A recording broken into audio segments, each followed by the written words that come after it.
On this video, we're gonna learn how to do the lethal Gervonta Tank Davis uppercut. The hearts of champions. If Davis thought Santa Cruz was gonna fold from his power, oh my, there is a lethal left uppercut. Welcome back to another video. My name is Chris McGarrahan Jr., the founder of Brixton 81, where every single week we talk about fights, we talk about knockouts, we talk about combinations, and we spread love about the sweet science of boxing and really all combat sports. So if you like fighting, make sure to subscribe to this channel, turn on the notifications, because every single week we're bringing you that content that you are going to enjoy. Subscribe. All right, so if you're a fight fan in any respect, you saw the fight over the weekend, Gervonta Tank Davis getting a absolutely lethal knockout. One of the craziest knockouts as far as how his opponent went to sleep that we've probably seen all year and maybe of all time. That thing was nasty. And what he did was he set up a beautiful counter lead uppercut. Now, Tank, obviously his nickname is Tank, so he hits like a truck.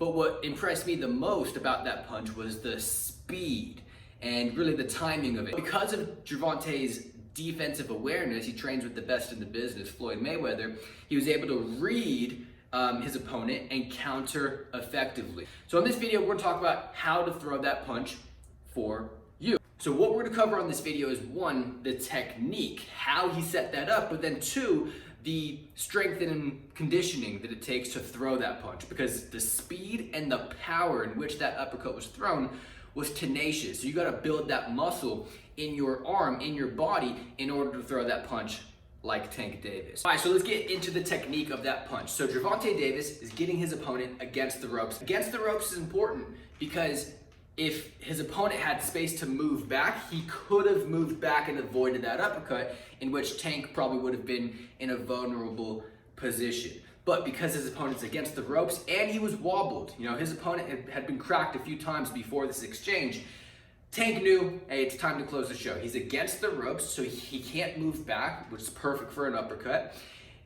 And he's a little bit hurt already. We just need to close the show. And he's seeing where's the opponent throwing the punches. You notice Gervonta doesn't throw a lot of punches in the beginning of that exchange.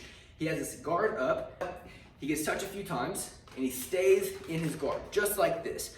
Just reading what's his opponent doing, and he's reading the timing. And if you notice the straight punches from his opponent, the timing is very rhythmic. You can almost tell when the next one's gonna come, and that's why he was able to read it and time it perfectly.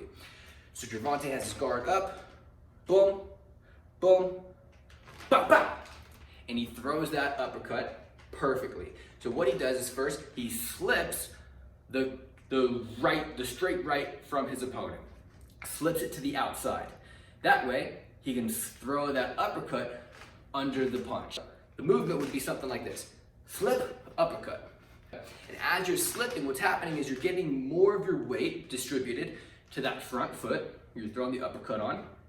And now you have all that power, all that torque going into the punch. So it's slip, distribute your weight onto that front foot, throw the uppercut. Okay, so how can you throw a punch like that in your next fight or your next training session? Now keep in mind, Tank is genetically gifted for whatever, 130 pounds. For him to hit that hard is crazy. So he is a genetic freak, but we can build that power, we can build some speed to go with it, to go along with the technique. So how do we do that? Well, first, you gotta get the Brixton boxing belt, because this is what's gonna happen.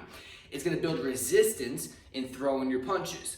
So you're gonna have to throw your punches a lot harder and a lot faster, a lot more velocity to get your punches off. Now, as soon as you take the belt off and you unclip yourself from the resistance bands, you'll notice your arm is so much easier to throw the punches. It's so much faster. And if you put it to the test on a heavy bag and you hit the bag, you'll notice the power is significantly stronger. It's like giving yourself superpowers with that punch. So here's a drill that I suggest you guys do.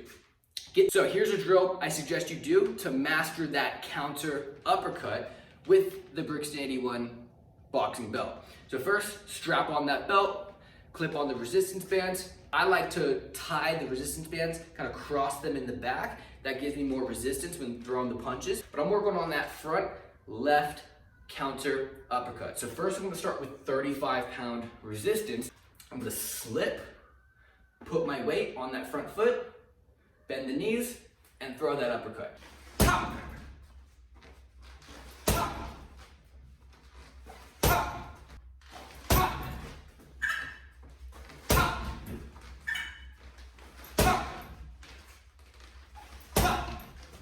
I personally suggest 1 to 3 minute rounds and do 3 rounds of that exercise and just practice that counter over and over and over again.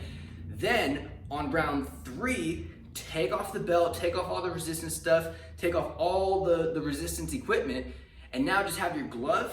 And if you don't have equipment, you could just shadow box and throw that same punch. And notice how fast and how strong that punch just got. So that is the Gervonta Davis tank knockout of the year potentially breakdown of the lead slip uppercut. And again, if you haven't already, subscribe to this channel, show us some love, because every single week we're bringing you content just like this. So subscribe. All right, guys, thank you as always for watching. You know I appreciate it. You know I'm humbled by your time. Always remember the Brixton 81 mantra, attitude is everything. And if you haven't already, go to Brixton81.com, check out the Brixton 81 boxing belt, and make sure to use the promo code YouTube at checkout for 10% off.